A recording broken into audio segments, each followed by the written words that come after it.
You only have one life to live, so get the most out of it. On Good Life, Great Life, join me, Brian Highfield, and my guests as we share success stories, habits, mindsets, and lessons learned by successful people.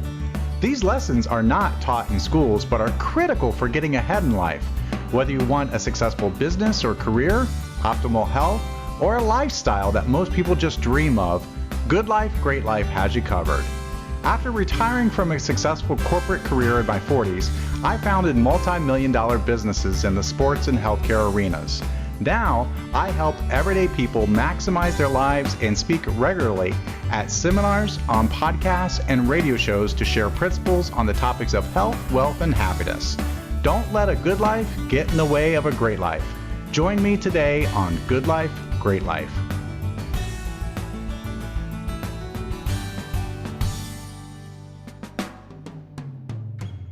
Well, welcome to another episode of Good Life, Great Life. In today's episode, we have Rick Batenburg III, and Rick is a former Merril Lynch financial advisor, but the current founder and chief investment officer of the tech venture capital and consulting firm Cliintel Capital. Welcome to the program, Rick.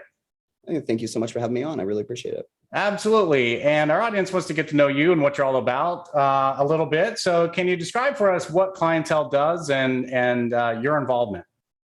Sure. So Cliintel was founded in 2015, and it was really a response to really the capital inefficiency I saw in cannabis at the time. Really what we do here is we find companies and or founders that we feel like meet certain criteria that we're looking for. We kind of have an ethos of, you bet on the person, not the deal, because the deal can change. But the person that you bet on, they can find a way to navigate those problems. So, we look for really anything that we think is clever, that has a what we would describe as an asymmetrical risk to return profile, meaning that we think that the risk outweighs the reward outweighs the risk considerably. And that can be for a variety of reasons, but by evaluating the deals through a little bit of a different lens than less of a traditional kind of analyst approach, it allows us to identify opportunities that maybe other people have missed. So I like to say we put the people, ideas, and resources together to create value for the stakeholders, for the employees, and for the customers. So when you can do that, it's really quite magical. You can put together something that benefits everyone involved. So, I like to think of venture capital kind of the central ignition point to, the conglomeration of the people, ideas, and resources. So the ability to put those pieces together in a way that is fundable or able to grow or able to, be exited through, traditional corporate governance and capital strategy. So what we do really is, we'll find a deal or an idea or a company that we think has a strategic position in the context of whatever its addressable market is, and then make sure that they look and feel and taste like a company that can be scaled and, funded and invested in and grown and eventually exited. And that comes in a variety of, for lack of a better term, I'm going to call services. So, whether that's making sure their deck's correct, the data room's correct, making sure that their corporate governance is correct, the capital instruments they're using to fund the company are correct. They have the right type of investors, they have the right type of advisors, they got the right type of board of directors, and they have the right type of executive team that is able to scale that business. And that's really where our value add comes in beyond the capital, is making sure that they look and feel and taste like a company that can take on that type of funding and handle growth. So for our audience that isn't aware, how does the venture capital model work just in general? Sure. So venture capital differs from private equity in one real main way, which is in venture, we're earlier and we're looking for a higher return. So generally private equity is going to take a private position into a company that's kind of already cash flowing or already has a tremendous amount of revenue.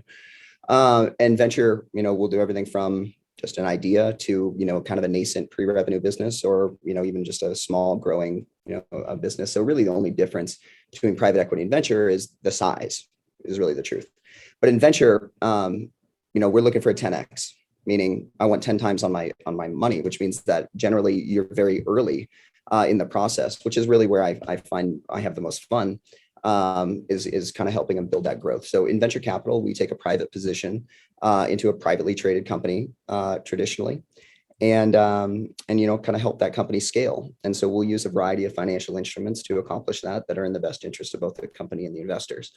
And in venture capital, traditionally, we will have a venture fund, and that fund, I have private investors that have invested into that fund, and then the fund makes an investment into the target assets or the companies we're talking about, and manages that investment on behalf of the venture fund. And so we have a venture fund. It's our fourth fund here in the last, I guess, 8 years now. And that fund takes strategic positions into private companies. And that's kind of the crux of it. And then the fund gets the return, and then the fund returns the capital to the investors that are holding assets in that fund. So how do you, and you touched on this a little bit, but really, how do you find these companies to invest in? Where do you look for them? So the key really in venture capital to sourcing deal flow is you have to develop a network of other people that are in the deal making business, that are in the entrepreneurial, in that space, that you have a relationship with, that know what to bring you. And that's really the key. So, you can always source deals traditionally, like looking on, analyst reports, or looking on, whatever it may be. There's plenty of tools out there that you could source deals. But the best deals are generally the ones that never make it to those lists, right? The best deals are the ones that my buddy calls me and goes, hey, I got something for you.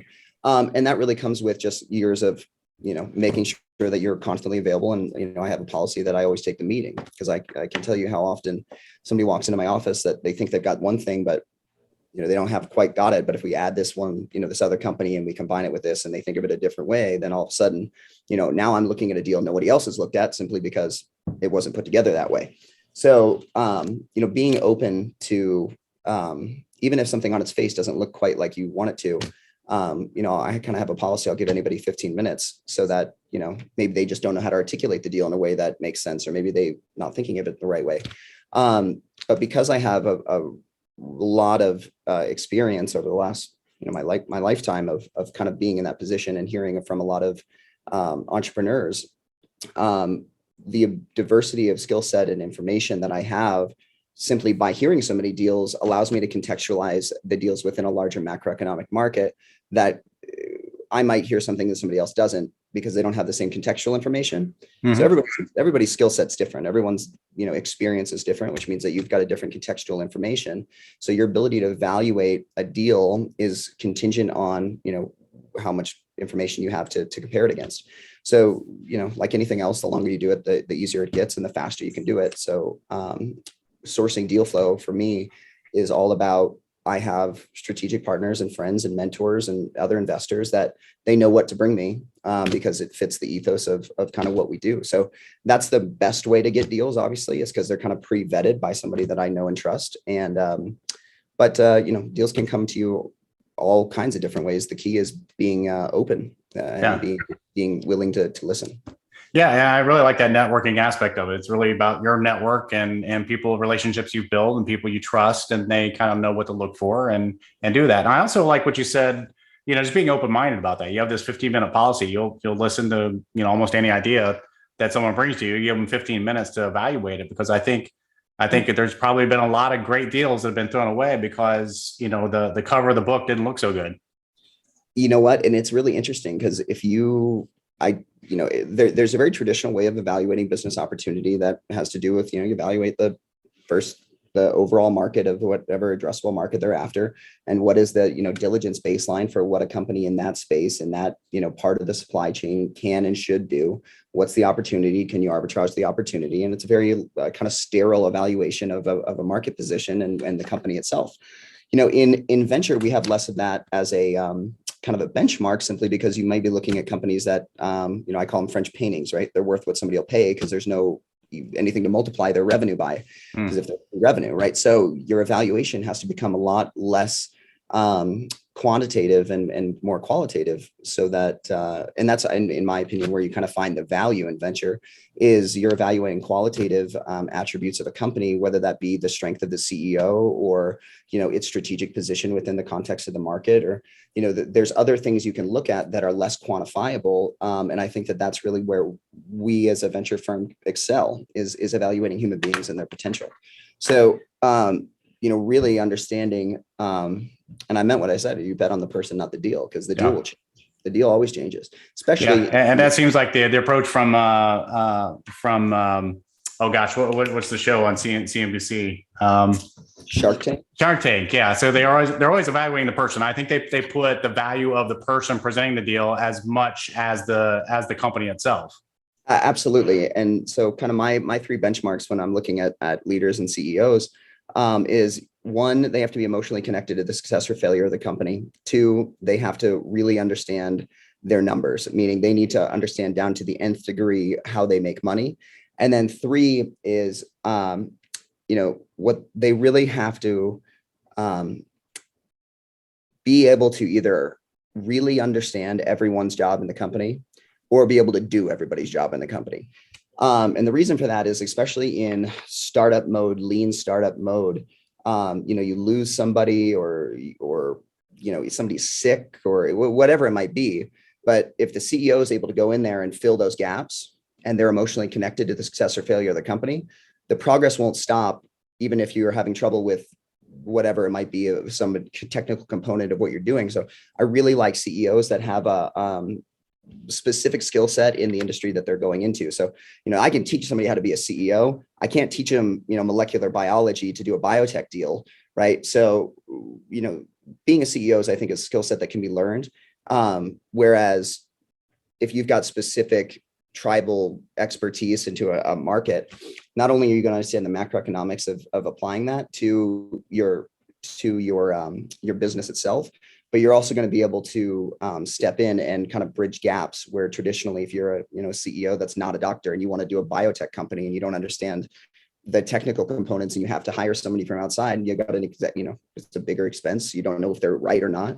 So those are kind of my three first benchmarks. So like, you got to be this tall to ride.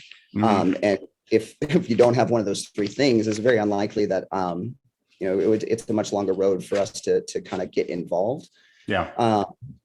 But I guess that is a little qualitative, but I mean, at the same time, it's more, your impression of this CEO and the leader and the person that's asking for your help. Yeah. So you mentioned, like, knowing your numbers, how to the nth degree, how they're making money, knowing employees' jobs. So what else for a startup or someone who's got a business up and running, what else do they need to really keep in mind if they want to look to venture capital or to raise capital, because they have these big plans to really grow that business? Sure. So I think a common mistake that I see a lot is that new companies will come to venture or investors with a really strict idea of what the financing needs to look like, meaning they'll come with an existing financial instrument, whether that's a equity raise or a safe note or whatever it might be. And that's a mistake, especially coming to somebody like myself or a venture firm, is because we're going to want to design a financial instrument that makes sense for both our fund and for the company itself. So a common mistake I see is bad capital strategy. And this happens especially with the type of CEO that I described that I like, is because they weren't finance guys, right? So I've seen this 150 million times. Is that a good company that checks all those boxes, uses the wrong financial instrument, or they raise too much money too soon, they give away too much of the company, and then they end up hamstringing themselves because they don't have control of the equity anymore, or they've got high interest debt that they can't move forward. And then they end up ruling by committee of this investor group that, has different opinions on what's going on and what's supposed to go down. So, scaling your expectations back on how much capital you need, you really want to go strategically and go, okay, what's my company really worth today? Not, I want money based on future earnings. Go, okay, what's my company worth today? How much am I willing to give up? And my rule of thumb is 20% of what the company's worth is what you should be looking at in equity. So if your company's worth $1 million, what can you do with 200,000? Okay. So, and what benchmark does that 200,000 get to you where you can raise the valuation again?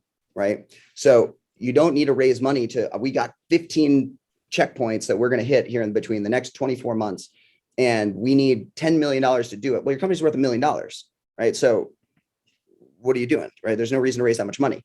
You want to go, okay, we want to scale how much money we need based off of, future checkpoints, right? And so it's much simpler, or not simpler necessarily, but what you want to go into a pitch with is you sell them on the vision, right? You don't have to sell them on the financial instrument. You don't got to tell them, oh, well, we want this valuation at this price, right? No, sell them on, here's how we're getting from here to there, right? Here's what's going to happen, right? Here's the benchmarks that we think we can hit. Here's the check marks that increase the enterprise value of our company. And then you can reverse engineer a financial instrument with an expert, that is vested in now in your success, where you can tranche the investment, right? Or if you go to a good partner, they go, okay, well, we give you 2 million now. And if you hit this benchmark, we'll give you another 2 million. And if you hit this benchmark, you give another 2 million. And that is really how you want to come to investors, because you don't need to sell them on the financial instrument. You need to sell them on the vision of what you're trying to accomplish, and then tell them how much money you need to hit each benchmark, right? And that's how you negotiate the deal. And then you'll come up with the financial instrument. You don't have to go with an offering.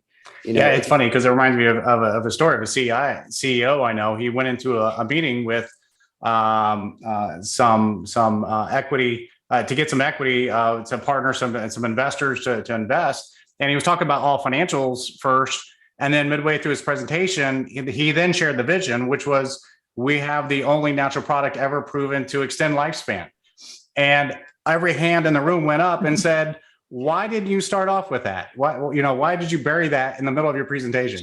So that actually brings me to another point, which is, there's been a couple deals that I've done, and specifically this is legal gambling space that I did about a year ago. That I sit on the board of this company, and for legal purposes, I'm not going to disclose what the company is, but you'll be finding out very soon how cool this is. But the point of it is that when I got pitched this deal from a friend who'd put in like $500,000 into this deal, he's a doctor, he's not a investment guy, he's a his MD, unbelievable surgeon, one of the best in the world in his particular field.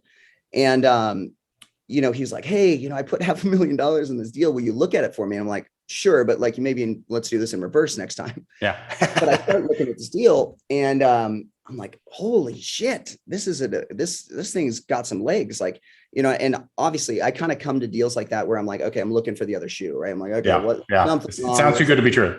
There's something goofy. Yeah. And generally my process, especially when I'm doing diligence, is I will bring in either strategic investors that I know have a specific expertise in the industry that we're looking at, and kind of just get their opinion. Or what do you think of this? What's wrong with this? Blah, blah, blah. And the first person I brought it to was somebody who had industry expertise in this specific field, and not only wrote a check, but wanted a board seat. And I was like, okay, well, I better start paying attention to this. Yeah. As I'm talking to the CEO, who was a Brooklyn cop for 20 years, and then for 10 years, owned bars and restaurants and ATMs.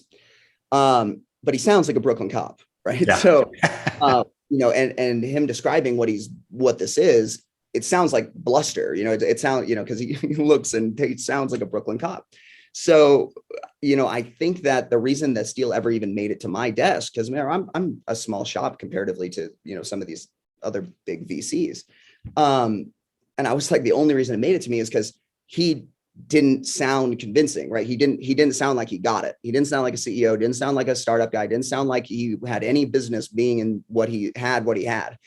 And once you kind of got past that, and this is what I'm talking about, the non-quantitative evaluation of an opportunity, is that because he just couldn't articulate the deal in a way that made sense to somebody like me. And so once I was able to really dig in and kind of, put a sport coat on him and pick the deal for him, all of a sudden funded, like I had it 100% funded in 2 months.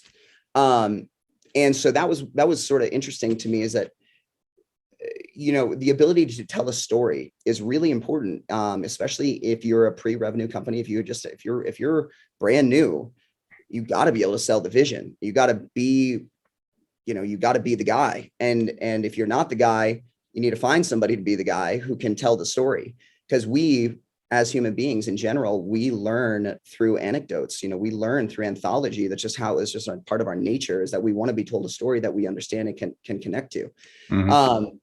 And especially if there's no real financials associated with this, if it's all just, these are all guesses, you better be a, persuasive and convincing leader. So I think that that's like an important component to leadership in general, is your ability to tell the story and inspire leadership, because you need people to follow you, especially in if you can't share that vision, no one's going to see it and no one's going to follow you.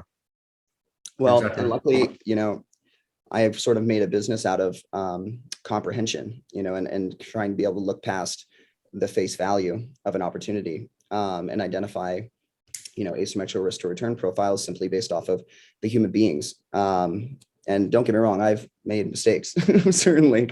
But, fastest way to know whether you can trust somebody is to trust them, right? Yeah. Go back for us a little bit and talk about the transition for you personally from being a financial advisor and then becoming the chief investment officer and starting up Cliintel Capital. Sure. So when I was at Merril Lynch, I had a very senior partner, and I did about 203 transactions on the buy side of IPOs and new issues. So, where there's an IPO or a company's issuing new stock, I was in there at 5:30 a.m. doing the actual ordering of those stocks into my portfolio. We had 100% of the allocation for Colorado. So I did a lot of those transactions, which meant that I was reading a lot of prospectuses of these companies, because I had then had to turn around and parrot it to, in an abbreviated fashion, to my high net worth investors that were buying these IPOs or new issues. So really the crux of why I was like, okay, I don't like this anymore, is one, I didn't like the correlation without causation, meaning, you're picking stocks, but you don't really have any influence over whether those companies are going to be successful or not, which means that I didn't feel good about picking a stock and then hoping, I didn't feel like that was authentic to who I am and my investors that had capital with me. I didn't like it. It felt bad, especially when there'd be some macroeconomic movement that would affect the portfolio. And I remember specifically, I held a lot of Apple stock at the time, and Tim Cook came out as gay at the time, and the Apple stock took a hit. And I had some conservative clients that were calling me, yelling at me, and it really upset me. I was like, I don't think I want to do this. Yeah. And right around the same time, I started bringing in more private equity, like approved private equity deals that were approved by Merril Lynch. And I had a group called the Abraj Group come in from Dubai and London and New York. And it was this female and male guy that came in from, I think she was from New York and he was from London, and they were flying through to pitch a private equity deal out of Abraj Group to my client. And I remember the pitch. It was so cool. It was, they were consolidating dairy farms. So when a country moves from third world to second world or second world to first world, from 3 to 2, they start consuming more dairy. From 2 to 1, they start consuming more meat. So what they were doing is they were going into Africa. They were buying up, independent dairy farms, consolidating them, putting in their own management, reducing redundancies, and they were just crushing this private equity route between 18 and 30% IRR. But what I remembered amongst the deal, which is just stuck in my brain, because I remember it being like a eureka moment for me, like, oh, this is what I want to be doing. This is way cool. And they were well dressed, and they were drinking, and they spoke 3 languages, and they weren't even staying there tonight. They were flying through Denver to LA. They were like in to pitch my clients and headed back to the airport. And I was like, okay, this seems like more like what I want to do. Yeah. When I grew up, my father's an entrepreneur. And so, I grew up reading P&L since I was 4. And so it was a natural transition. And part of it was, I noticed a capital inefficiency in the Colorado market, and I happened to be in Colorado. My father had already made some passive investments into cannabis. And I was like, well, I bet you, because the rules from the Marijuana Enforcement Division at the time were you had to be a 2-year Colorado resident to invest into cannabis.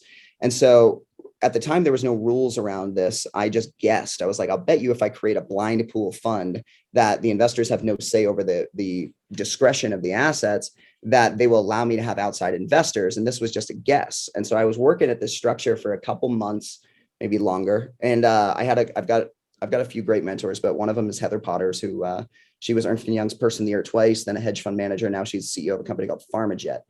And, I drove up to her office, and like in between meetings in 45 minutes, she's like, oh yeah, just do it like this,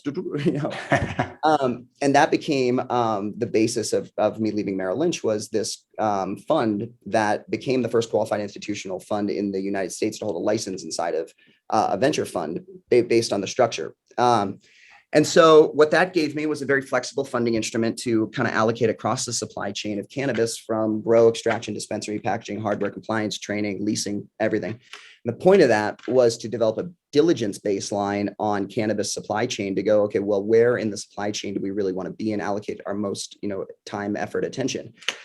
And the reason for that was because there was no diligence baseline, that it didn't exist, right? Nobody had done the business long enough for us to go, okay, well, this is what this business should be doing, this is where, right? So we started to go, okay, what's going to be the most important thing in 20 years, right? And kind of where we landed was, okay, you don't really want to own the farm growing the grain for the gray goose. You don't really want to own the liquor store only as geographic loyalty. You really want to own the brand and the distribution. And then outside of that, you're going, okay, well, ancillary to cannabis, I don't really like ancillary to cannabis, and I think there's a common mistake, especially over the last 7 years, that people thought that there was less risk involved with an ancillary business that was servicing cannabis.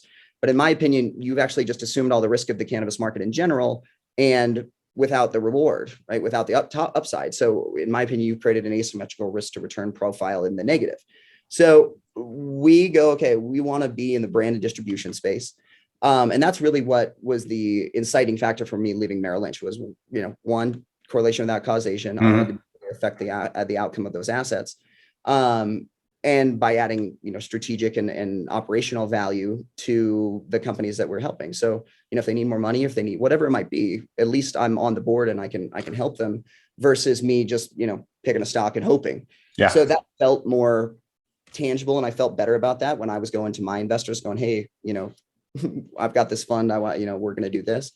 But make no mistake, I fell flat on my face right when I left. I'd raised a lot of money at Merril. And I was like, okay, I'm gonna open this $20 million fund. Yeah.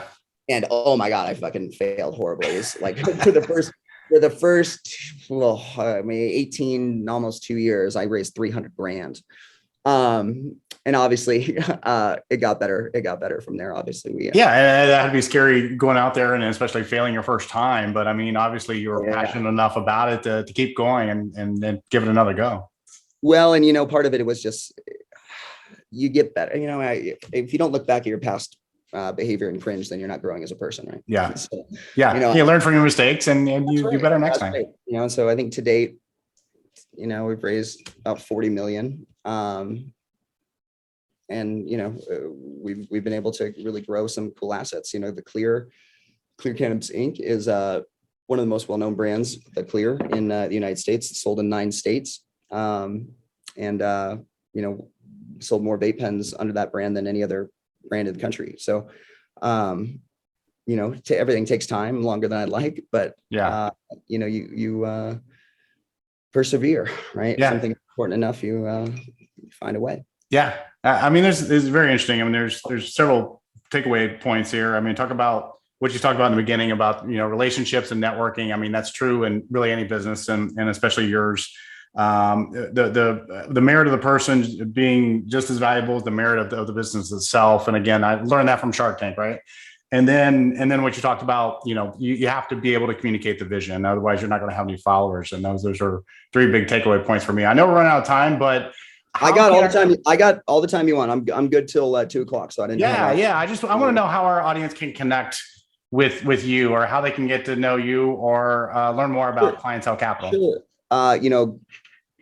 Cliintelcapital.com is obviously a great starting point. LinkedIn is a great starting point if you're just looking for me on LinkedIn. And then, Frank, I do a lot of interviews. So, you can just Google my name. You'll find a lot of information on past interviews I've done over the last, 8 years or so. But, Cliintel, CLIINTEL capital.com. And then, you can find kind of with us on LinkedIn. But, frankly, they can go through your show. If I'm sure you'll have my information. Yeah, we'll definitely have the links there next to the show. So awesome. So our guest today has been Rick Batenburg.